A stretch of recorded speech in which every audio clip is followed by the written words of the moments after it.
Asawa ko. Isang taong na tayong kinsal. Ngunit kay biglang naglaho. Gusto ng aking ina na kumpare ako. Sapagkat sinunod ko ang aking gusto. Ikaw, sa tingin nyo, baliw ako? Hindi ako isang baliw. Oo, yaman kami. Oo, matalino ako. Ngunit pinahinto ako ng aking ina sa paniniwalang ang aking katalinuhan ang magkising sanhi ng paglayo ko sa Diyos.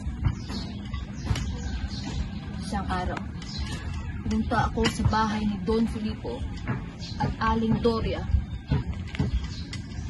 Ngunit, purgatorio ang kanilang pinaniniwalaan. Purgatorio? Ha!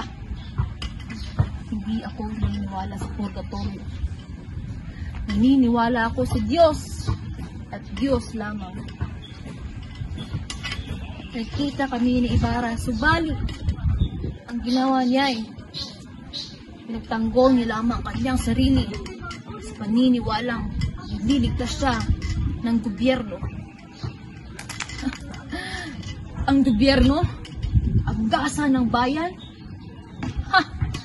Huwag niyo akong patawanin, mga stupido.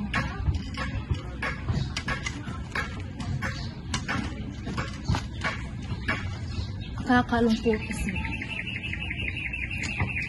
na ang daming tao sa gobyerno ang nanakaw ng pera ng Pilipinas. Kita niyo yun? Ha! Unos! Isang malaking unos!